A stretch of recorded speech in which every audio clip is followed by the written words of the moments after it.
My job is, or at least was, working for a low-budget storage company.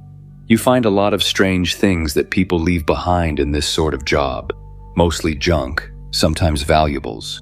Occasionally my company, Tidy Storage, would do an auction for things people left behind, but mostly they would not bother. Instead, it would be my job to go in and clear out the abandoned units and get them ready for the next customer. It was a decent living, at least until last week, when I found that damn radio. I had just arrived at work to start my shift. I walked up to the front gate and entered the code out of habit. When nothing happened, I groaned. Remembering the electronic gate was broken and I was not sure when or if it would be fixed.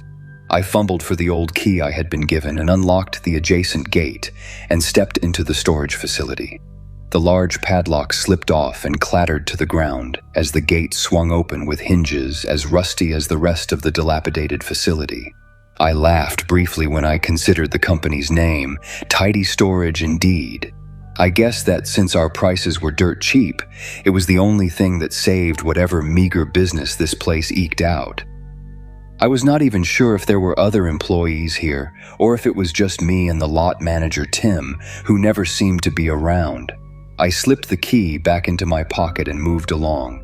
I found the building desolate as always. My footsteps were hollow in the quiet. It was a world of peeling paint, faded numbers, and bolts so old they flaked red onto the ground. As I walked along toward the unit I was looking for, my boots managed to find every crevice and fracture. The concrete was old and weary. Like many things in the run-down place, I wondered if it would ever be fixed. I kept a steady pace. My shift had just started and I was in no rush. I did find myself wishing it had not been so quiet. The sound of isolation, the echo of nothing except my own footsteps, was disquieting. I was annoyed at myself for forgetting to charge my headphones as I realized that the lonely ambiance would likely be my only companion that day, unless I happened upon an actual person. The small circuit I walked revealed more of the storage units. Rust bloomed like a disease, spreading from corners and hinges. The numbers, once bold and bright, now faded. Looking at the degradation, I was glad that I had a recent tetanus shot. I still could not believe people would be desperate enough to even use this place to store whatever junk they couldn't live without. I guess I couldn't say much. I had to work in this mess after all. When I had started working here, I had thought the solitude might be nice. Yet now, I found myself bored and slightly lonesome, nothing stirring except the cold wind outside and the thoughts in my head. I walked deeper into the facility, looking at a nearby unit. I was close. It was into the 100s, so I was almost to my destination. The rows of storage units stretched out in long corridors. Size was the one thing that this place did not skimp on, though it was tedious walking the ground sometimes. The units stood shoulder to shoulder, monotonously watching me as I walked between them. Then I came upon Unit 113. It had a note left by Tim, the lot manager, and indicated that this one was past the last notice for the owner to pay or clear out, before we took possession. I managed to force upon the door, which was slightly stuck ever after unlocking it. Even in the gloom of the flickering overhead bulb, I could see how thoroughly someone had made a mess of the place. Debris littered the floor, papers lay torn or trampled, or water-warped into crisp waves. A pattern was drawn on the wall, likely some kind of graffiti. I rubbed a finger over it and relaxed when I realized it was chalk and not paint, easier to clean up. The more I looked around, the clearer it became that I'd stumbled upon someone's obsession. Old books were stacked along the walls of the unit and falling out of crumbling boxes. The spines of the books bore weird titles and strange symbols that looked like something out of the occult. Their dusty fragrance coated the air, blending with the metallic tang of metal and wires strewn about like the aftermath of an explosion. Bits of brass and rusted tools caught the overhead sickly light. It seemed as if whoever was using the unit had been building or repairing something. At least they were before it was just left abandoned. I found the clash between the weird books, odd chalk symbols, and the metal scrap rather jarring. I might have been overthinking it, but it was stranger than usual. Most units filled up slowly, at a pace their owners never admitted was trash. But not this one. Not when scattered across the room were papers with hastily scribbled notes and diagrams, tapestries of ideas pinned haphazardly to the walls, with a floor littered with open books, their pages marked with frantic underlines and exclamation points. Whoever had used this space had been driven by an almost manic sense of purpose, evident in the chaotic yet intentional arrangement of every item. I took a closer look at the weird outline. The lines of chalk had tracked like footprints across the walls and floor, diagrams wove among the chaos, haunting like disembodied veins. Lines dissected the walls, racing and looping before coming to blunt ends. Strings of symbols strayed into forgotten corners. There was a symmetry to them, a rhythm that made me wonder if they'd been left behind to be found. Near the far wall, I stumbled onto an arrangement that looked less haphazard than the rest. Some of the books had been opened and left like cracked doors, a circled pattern showing through from one page to the next. I paused over it, my own breath loud in the stale air. A high-pitched tone pricked at me from somewhere above, then vanished just as quickly. I stood perfectly still, waiting for it to come again, almost wishing it would, but there was nothing except the rattle of the faulty light and the drum of my own heart.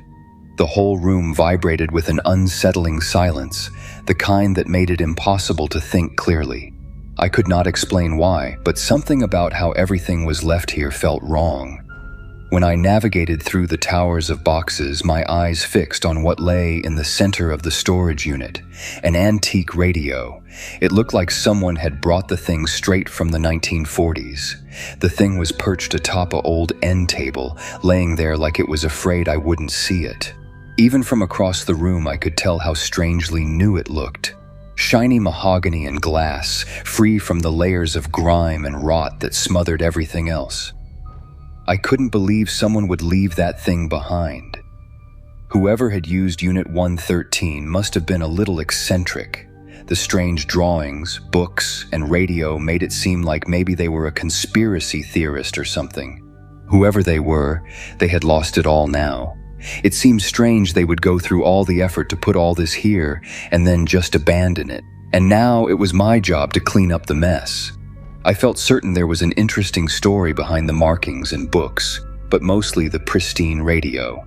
There was something about its placement, the care with which it had been left, that piqued my interest. I told myself I should get the dolly and start carting the boxes of books out first. Yet I was too intrigued by the radio. I had to find out if it still worked, and if it did, see what it might be worth. I reached out to touch the dial and turn it on, and the radio vibrated with a weird anticipation. The odd feedback was strange. I brushed it off, and when I finally twisted the knobs, the speakers gave a pop and filled the air with static, louder than I expected and more urgent than I was ready for. I was about to turn off the device again, overwhelmed by the incessant white noise, but it finally picked up a signal, and the signal had a voice. It was no voice I had ever heard. It cracked in bursts, atonal and discordant, like the air was filled with bees. But as I drew it in, it got sharper. Less of a fuzz and more of a buzz, less of a buzz and more of a plea. I pressed my ear close, so close I felt the hairs stand at attention. I had thought the static was deafening, but I was wrong. The clarity was worse. "Please, help." It was subtle.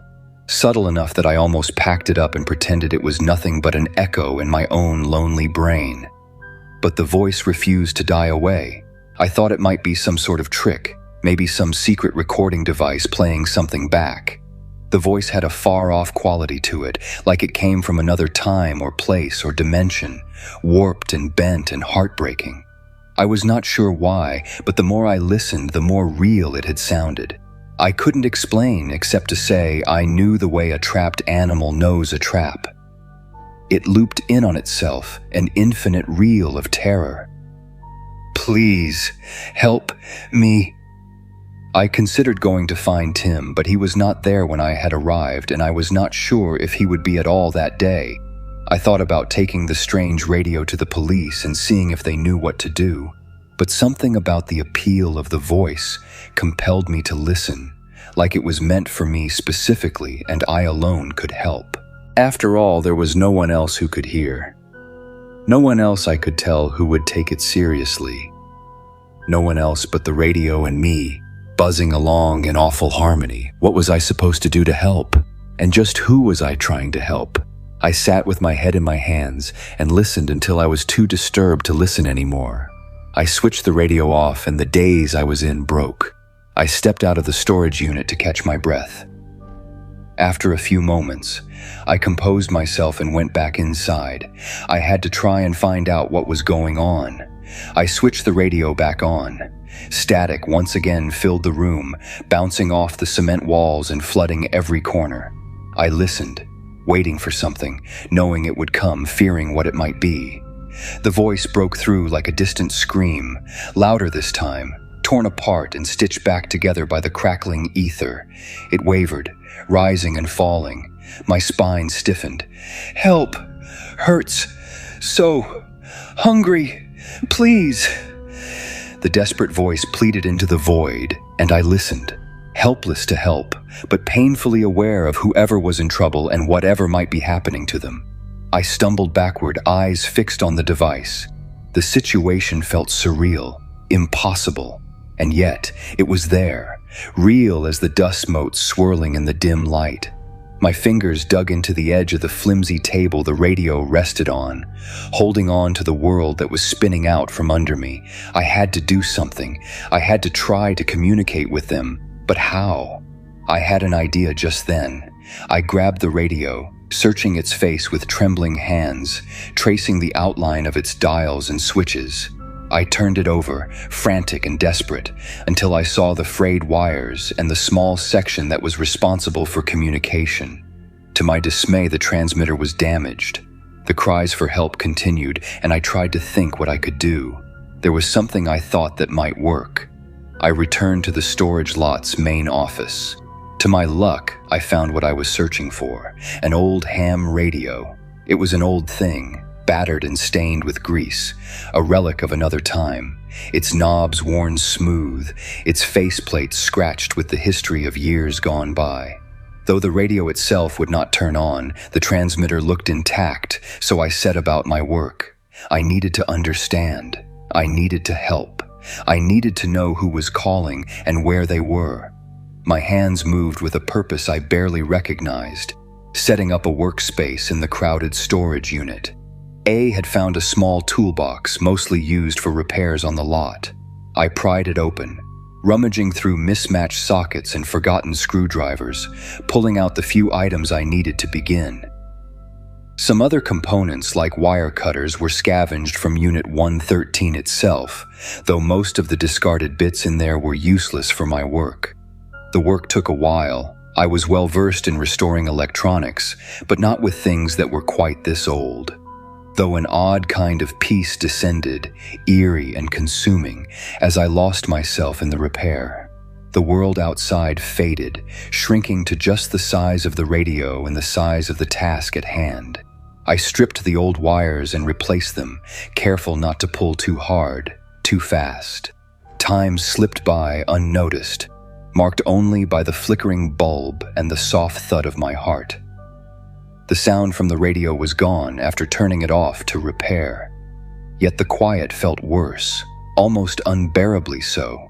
The absence of the voice drove me forward with an urgency I could not shake. I had to speak with them. I had to help. I finished the last connection, my hands stiff and sore, my mind a blur of tangled thoughts.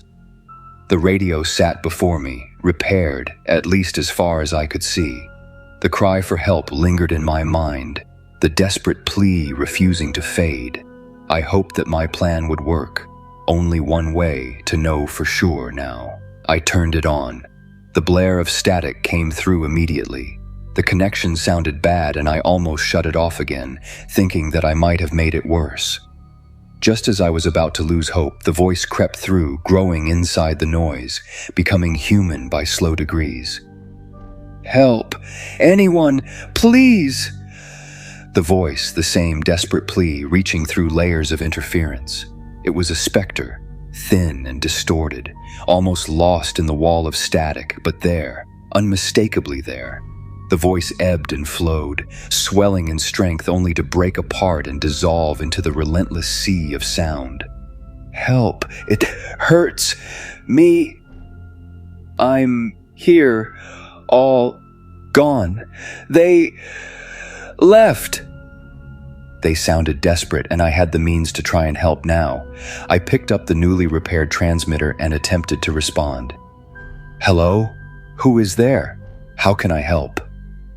The static grew quieter somehow. A long pause made me consider if it had worked after all. Before I could try and repeat myself, I heard the voice again. The static finally lessened, revealing a voice that now seemed somehow clearer, more focused. It trembled with what I could only interpret as relief.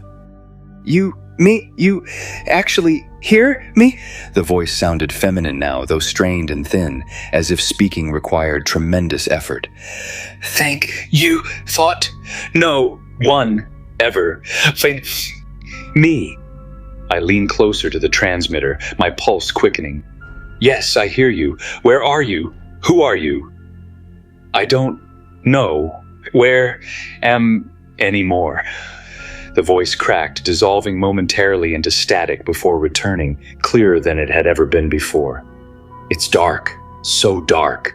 I've been trapped in this place for so long. I don't even know how long. How did you end up there? Where is it?" "Were you kidnapped? Let me know so I can send help," I asked, my voice barely above a whisper. The radio hissed and popped in response. "No, I found something. In the books. A doorway, a way through." Her words came faster now, more desperate. I thought I was so clever. I thought I'd discovered something no one else had, but it was waiting for me. "What was waiting? Who are you?" I pressed the transmitter harder, as if physical pressure could somehow strengthen our tenuous connection. "My name is Rebecca. I rented this unit to study. It was the only place that was safe. The books, the symbols, they're all part of something bigger." The static swelled momentarily, drowning her words before receding again. "There's a hunger here, in this place between places. It feeds on us, on essence. Help me. I'm fading." I looked around at the chalk markings with new understanding. They weren't random at all. They formed a pattern, a diagram, a door. "How can I help you? What do I need to do?" The urgency in my voice surprised even me. I could barely believe this was all happening, yet the impossibility of the situation did little to dull my desire to help. The radio fell silent for so long I thought I'd lost her. Then, softer than before, "The ritual. You need to reverse it. The book with the red binding, on the far wall, page 43. My eyes scanned the chaos until I spotted it, a leather-bound volume, its spine the color of dried blood. I scrambled over boxes and debris, snatching it up with trembling hands. The book was heavier than I expected, its leather cover worn smooth in places, cracked and peeling in others. I flipped through the yellowed pages, each one covered in cramped handwriting and arcane diagrams that seemed to shift when I wasn't looking directly at them. Page 43 revealed a complex circular pattern, not unlike the chalk markings on the walls, but more intricate. Notes in faded ink crowded the margins, some crossed out, others underlined multiple times. "I found it," I said, returning to the radio, "but I don't understand what I'm looking at." "The symbols need to be redrawn, backwards." Rebecca's voice was weaker now, fading in and out like a bad signal. "The words, pronounce them, in reverse order. Hurry, I can feel it, coming closer." "What's coming closer?" The question escaped before I could stop it. A burst of static erupted from the radio, so loud I had to cover my ears. When it subsided, Rebecca's voice had changed, lower, strangled, as if speaking through something thick. "Please, help me." The hairs on my arms stood on end, and the air in the storage unit seemed to grow colder, heavier. I looked down at the book again, studying the symbols. They seemed familiar somehow, though I knew I'd never seen them before. My fingers traced the outline of the central figure, a twisted, inhuman shape with too many limbs and eyes that seemed to follow my gaze across the page. A cold sweat broke out across my forehead. Was this poor girl stuck in there with that thing? My gaze darted to the chalk markings on the wall, seeing them with new clarity. I moved to the wall and hurriedly wiped away the old marking and replaced them with inversions of the previous patterns. I moved as fast as I could, spurred on by the anguished sounds of Rebecca on the radio. Something terrible was coming for her, and I had to get her out of there. The chalk dust clung to my sweaty fingers as I worked, each symbol requiring painstaking care to invert properly. My heart hammered against my ribs, and I found myself glancing over my shoulder at shadows that seemed to shift when I wasn't looking directly at them. The final symbol took shape under my trembling hand, a twisted glyph that resembled an eye with tendrils spiraling outward. "Almost done," I called to the radio, my voice cracking with tension. "Just one more line." The words from the book felt strange in my mouth as I pronounced them backward, each syllable slippery and wrong, like something that wasn't meant to be spoken by human tongues. The air in the storage unit grew dense, charged with an electricity that made my skin prickle and the hairs on my arms stand on end. As I completed the final reverse symbol, the radio erupted with a sound that wasn't static. It was something deeper, more primal, a scream that morphed into a roar, followed by Rebecca's voice, suddenly crystal clear and urgent. "It's working," she cried. "I can see light. I can feel myself coming back. Please, don't stop now. I need to get out of here." The chalk markings began to glow with a sickly blue light, pulsing in rhythm with the desperate pleas coming from the radio. The temperature in the room plummeted so quickly that my breath came out in visible clouds. The pages of the book fluttered as if caught in a sudden breeze, though the air itself seemed stagnant, frozen. The glow from the symbols intensified, casting long, distorted shadows across the concrete floor. The door to the storage unit fell down on its tracks and slammed to the ground. Ignoring the distractions, I hoped the ritual was finally finished. Yet Rebecca's haunting cries pierced the silence once more, distorted again. "One last step. Hurry! The radio can't get through. Take it. Somewhere. Anywhere. Better. Reception. Out of there."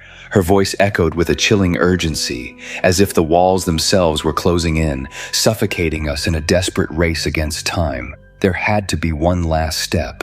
But what? I needed a stronger signal.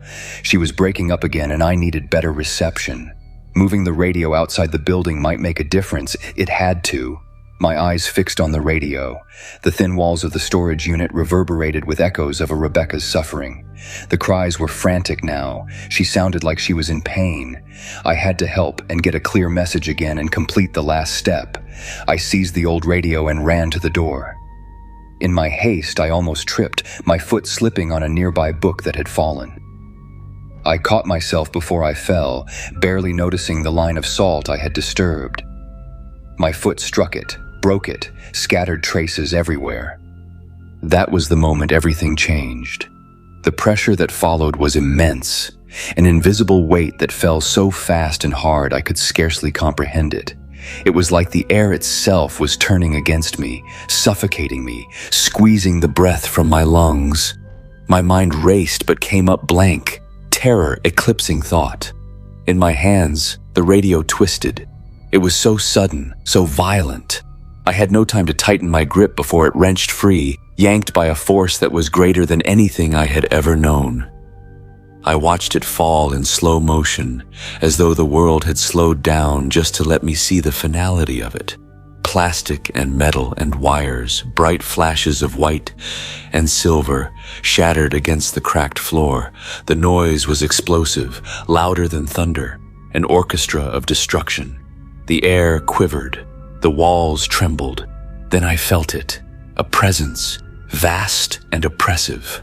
Something had been released, but it was not Rebecca. In that moment, it spoke to me. Not words, but a terrible buzzing feeling. It reminded me of the sound of thousands of insects, chittering all at once.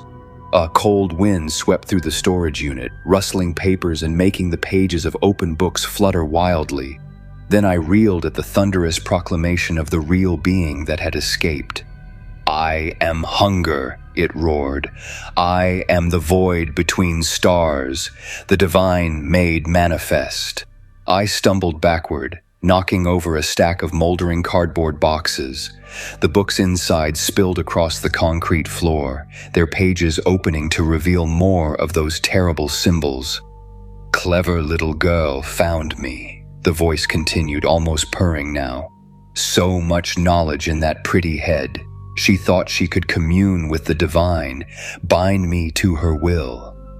A sound like grinding glass that might have been laughter. She was delicious, yet her voice... The abyssal tones morphed into an eerie mimicry of Rebecca's own, lingering on each word. "Still tastes the sweetest." My back hit the storage unit door. I fumbled for the handle, while looking behind me, my eyes desperately searching for the source of the terrible voice.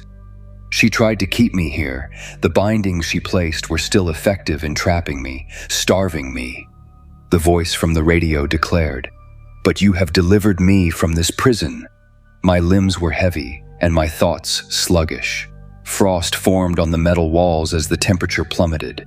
I tried to speak, but terror froze my tongue. I recalled the instructions to reverse the chalk markings, the odd vocalizations, taking the radio out, breaking the salt line. My stomach churned with the realization of my mistake. The ritual was never meant to free Rebecca. It had freed the thing that had killed her. The haunting voice rang out once more. "I thank you for freeing me, little thing. The reward for your service and my deliverance is your life. For now, at least, I am sure I will see you again, soon." The words coiled around me, leaving me frozen, haunted, and hollow. The presence in the room was gone in the next instant. I couldn't move. I couldn't breathe. The world stood still, and all I could hear was that whisper, echoing over and over until it was the only thing left in my mind. The silence closed in on my mind as well, and I was alone. I stood in the doorway, burdened by the awful knowledge of what I had set loose upon the world. The shattered radio lay in pieces, a stark testament to my failure. I replayed every moment in my mind, each memory sharp and unforgiving. The enormity of what I had done settled over me like a suffocating fog. Since that day, nothing else has happened. I abandoned my position at tidy storage without explanation, silently slipping into obscurity. There's a monstrous presence lurking somewhere now. Whatever it is, it knows me, and I'm acutely aware that my fleeting respite will soon crumble. I'm left to this solitary vigil, tormented by fear of what has been set loose. Let this account serve as my warning. Sometimes a cry for help is best left unanswered.